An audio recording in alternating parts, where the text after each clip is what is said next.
오늘 본문 말씀은 가나안 땅에 정탐꾼을 보낸 사건을 다루고 있습니다. 12지파 중에서 12명의 정탐꾼을 세워서 가나안 땅에 보냅니다. 가나안 땅은 진짜 젖과 꿀이 흐르는 땅이었습니다.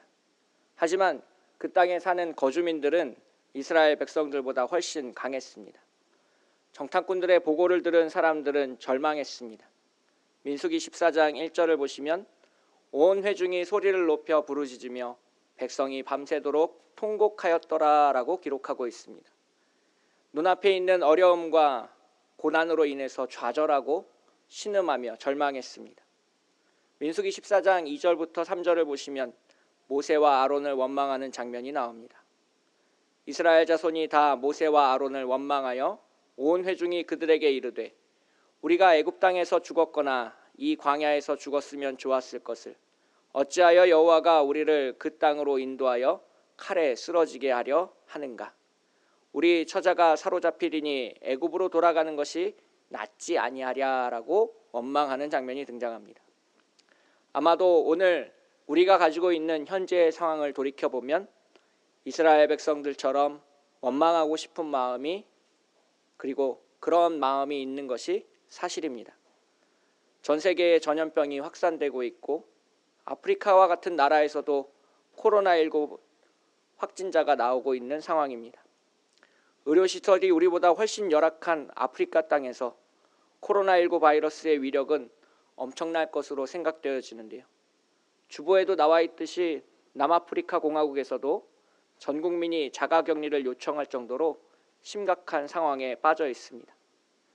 지도자를 원망하고 출애굽을 원망하고 자기 자신이 보기에는 메뚜기같이 연약해 보이기에 슬퍼하고 지치고 피곤하고 힘들고 모든 것을 포기하고 싶어하는 그러한 상황 속에서 모세는 이렇게 말하고 있습니다.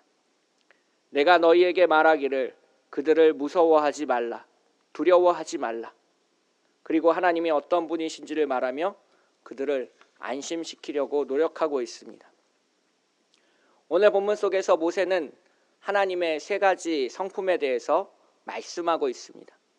첫째로 하나님이 우리보다 앞서 가신다는 겁니다.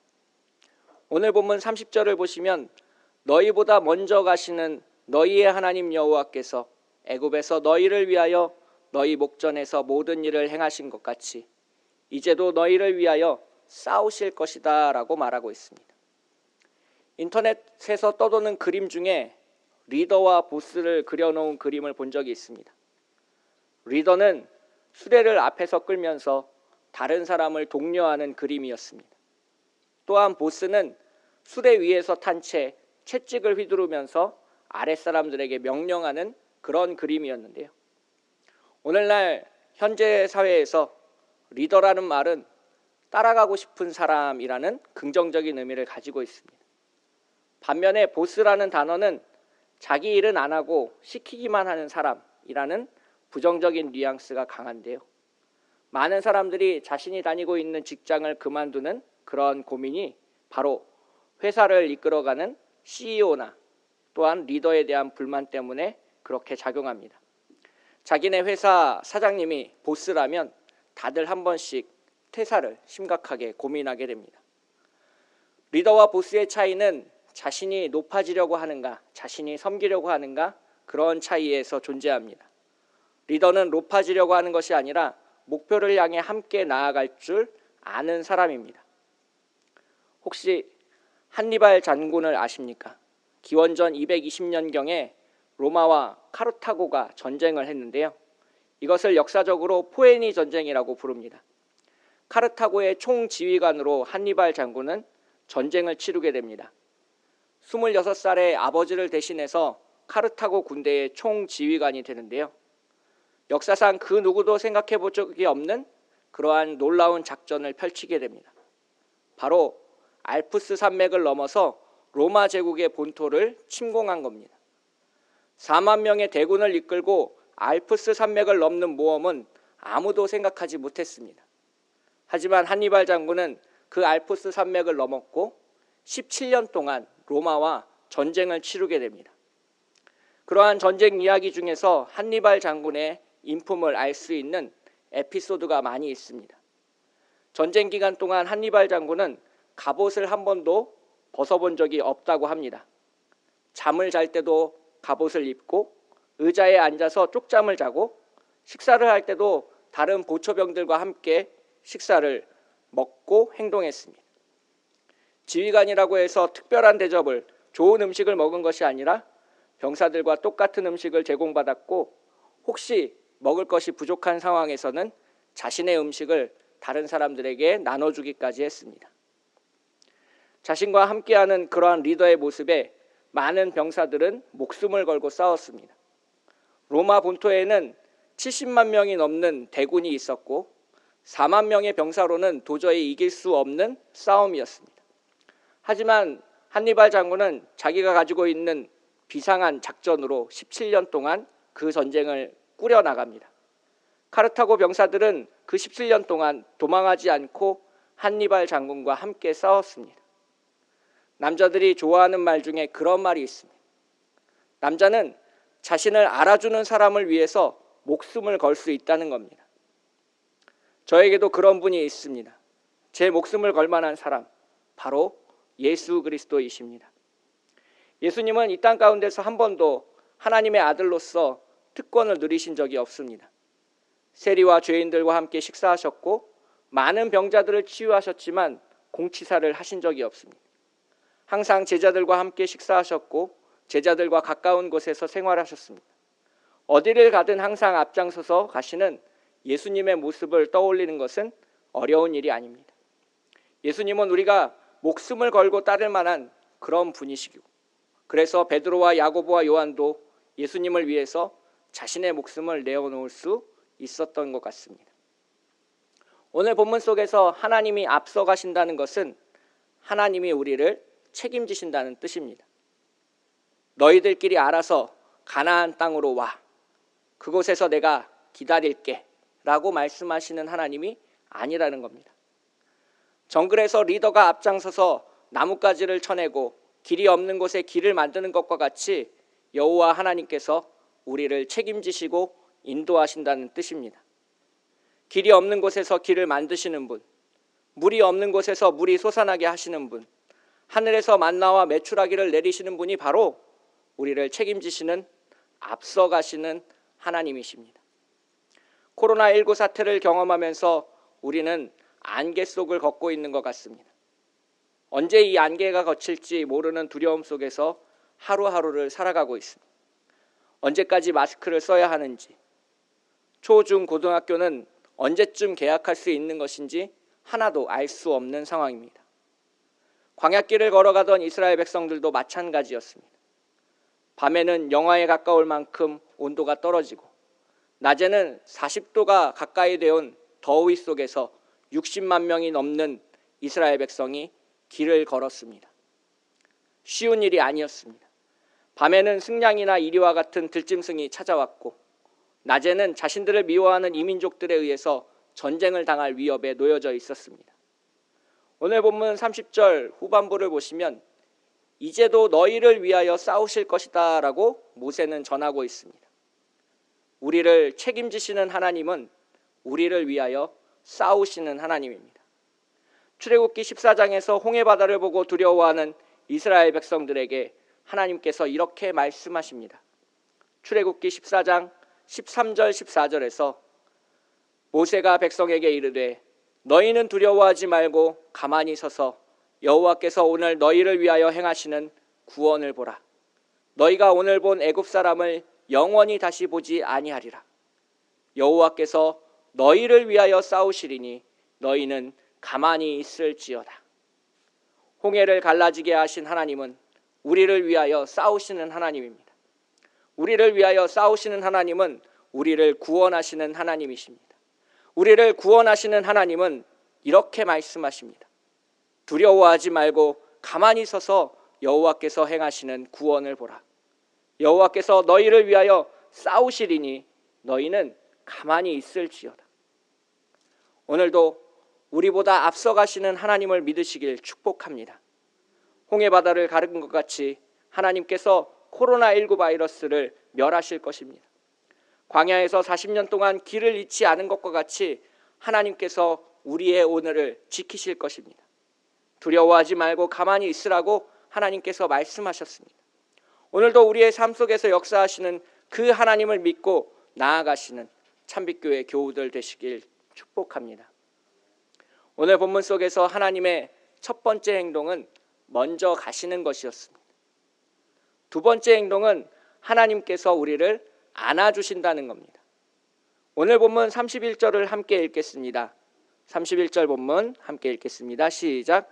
광야에서도 너희가 당하였거니와 사람이 자기의 아들을 안는 것 같이 너희 하나님 여호와께서 너희가 걸어온 길에서 너희를 안으사 이곳까지 이르게 하셨느니라 하나.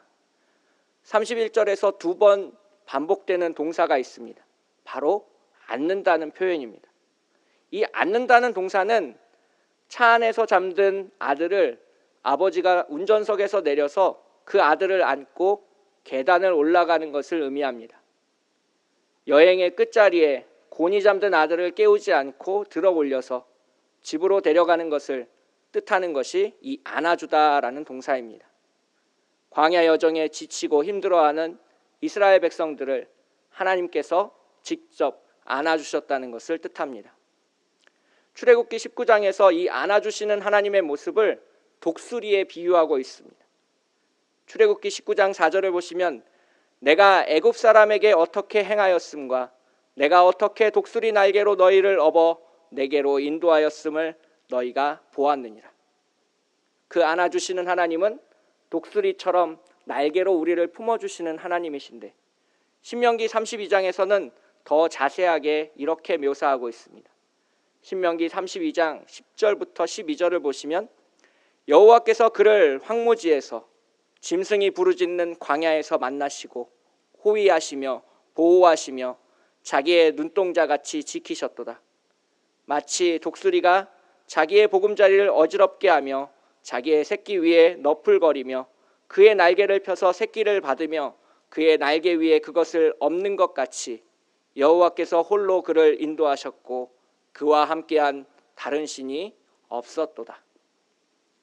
우리가 이렇게 지치고 힘들어하고 있을 때 하나님은 과연 어디 계시냐고 묻고 싶을 때 그렇게 원망하고 투정 부리고 떼를 쓸 때 우리가 하나님 품에 안전하게 있다는 사실을 잊지 마시길 부탁드리겠습니다. 잠든 새끼를 보호하기 위해서 독수리가 날개를 그 위에 덮는 것과 같이 아버지가 잠든 아들을 안고 집으로 올라가는 것과 같이 하나님께서 우리를 안아주시고 보호해 주십니다. 하나님께서 우리를 안으셔서 최종 목적지까지 안전하게 인도하실 것입니다. 하나님을 믿으십시오. 하나님께 모든 것을 맡기십시오. 눈에 보이는 것들을 두려워하지 말고 하나님을 신뢰하십시오. 오늘 우리가 부른 찬양처럼 독수리 날개쳐 올라가듯이 나 주님과 함께 일어나 걸으시길 축복하겠습니다. 모세가 말하는 하나님의 성품은 세 가지입니다. 첫째는 앞서가시는 하나님이었습니다. 둘째는 안아주시는 하나님이었습니다. 이제 마지막으로 33절을 함께 읽겠습니다. 33절 함께 읽겠습니다. 그는 너희보다 먼저 그 길을 가시며 장막 칠 곳을 찾으시고 밤에는 불로 낮에는 구름으로 너희가 갈 길을 지시하신 자이시니라. 오늘 본문 33절을 세 부분으로 나누어서 살펴볼 수 있습니다. 하나님은 너희보다 먼저 그 길을 가신다라고 이야기하고 있습니다. 우리보다 앞서 가시는 하나님을 말하고 있습니다.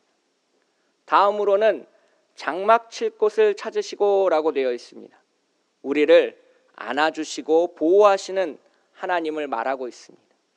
마지막 세 번째로 하나님은 우리가 갈 길을 보여주시는 하나님이십니다. 어두운 밤에는 빛으로 인도하시고 낮에는 구름 기둥으로 보여주십니다.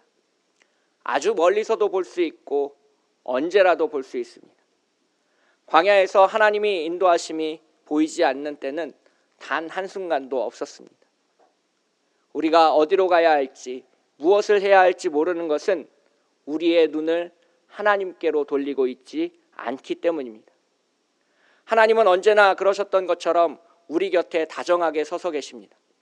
추운 밤에는 따뜻한 불꽃으로, 더운 낮에는 시원한 구름 그림자로 우리를 보호하시며 우리 곁에 계십니다. 마치 사춘기 시절 망나니처럼 방황할 때 부모님이 우리 곁에서 묵묵히 인내하신 것처럼 하나님은 우리 곁에서 우리와 함께 하십니다. 이번 주에 인터넷에서 28살 신학생이 자신의 삶에 대해서 고백하는 것을 봤습니다. 모태신앙으로 자라왔고 태어나서 한 번도 교회를 빠진 적이 없는 학생이었습니다. 누가 봐도 모범생인 교회 오빠의 삶을 자신이 살았다고 고백했습니다. 그런데 그 청년이 20살 시절 자신의 마음이 메말라 가는 것을 느꼈습니다. 자신의 마음 안에 사랑이 없다는 것을 느끼고 괴로워했습니다. 힘든 사람 곁에서 위로해주고 성경 말씀을 통해서 다른 사람의 고민을 해결해 줄 때도 그의 마음속에는 사랑이 없었다는 것이 괴롭고 힘들었습니다. 자기 자신은 위선적이었고 가식적이라는 사실에 그는 영적으로 메말라 갔습니다. 그러던 어느 날 금요 심야 기도회를 끝나고 집으로 돌아가는 길에 그는 하나님을 만나게 되었습니다. 내 안에 예수 그리스도가 계시지 않아서 그렇구나 라는 사실을 깨닫게 되었습니다. 예수 그리스도께서 내 삶의 주인이 되시지 않고 내가 문제를 해결하고 내가 이끌어가려고 해서 이렇게 힘들구나라고 그 청년은 기쁘게 노래를 부르며 집으로 돌아올 수 있었습니다. 오늘 저는 여러분께 3가지를 말씀드렸습니다. 하나님께서 우리보다 먼저 가십니다. 하나님께서 우리를 안아주십니다.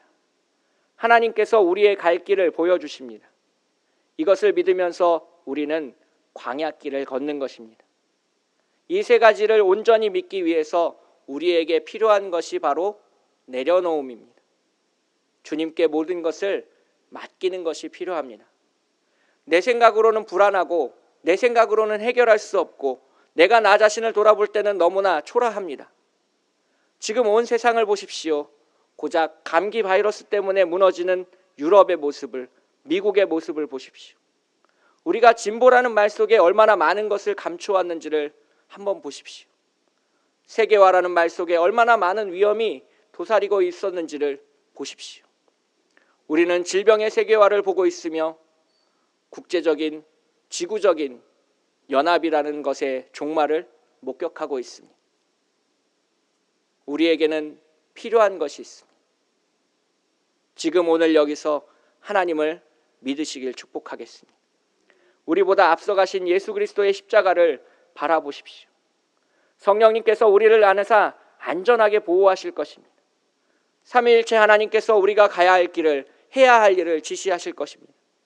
두려움과 불안 가운데 오늘을 살아가는 것이 아니라 하나님을 믿으며 평안한 지금을 살아가실 것을 축복합니다. 하나님을 믿고 예수 그리스도의 재림을 소망하며 성령님의 인도하심을 따라 오늘을 살아가십시오. 하나님은 절대로 우리를 홀로 버려두지 않으실 것입니다. 그 하나님과 함께 이 어렵고 힘든 광야의 길을 함께 걸어가시는 참빛교회 교우들 되시길 축복하겠습니다. 함께 기도하겠습니다. 사랑의 하나님 아버지, 이 시간 기도하며 나아갑니다. 하나님의 놀라우신 은혜 가운데 건강한 예배를 드릴 수 있도록 인도하여 주시옵소서. 아버지 하나님, 교회를 향한 비난과 어려움들이 증가하고 있습니다. 한 번 한 번의 예배가 더 힘들어지고 어려워지는 상황 속에서도 주님을 믿으며 한 발짝 한 발짝 우리의 가야 할 길을 걸어가도록 인도하여 주시옵소서. 하나님을 소망하며 오늘 기도하며 나아갑니다. 아버지 하나님, 우리보다 앞서가시는 하나님께서 우리를 보호하시고 우리를 인도하시고 우리에게 갈 길을 보여주신다는 그 사실을 믿고 깨닫고 기쁨으로 돌아갈 수 있도록 붙잡아 주시옵소서. 우리의 삶 가운데 역사하셔서 두려움과 불안이 아니라 주님과 함께하는 평안함으로 오늘을 살아가도록 인도하여 주시옵시고, 우리가 가지고 있는 삶의 문제들 또한 주님께서 직접 해결하여 주시옵소서. 거룩하고 아름다우신 우리를 사랑하시는 예수님의 이름으로 간절히 기도합니다. 아멘.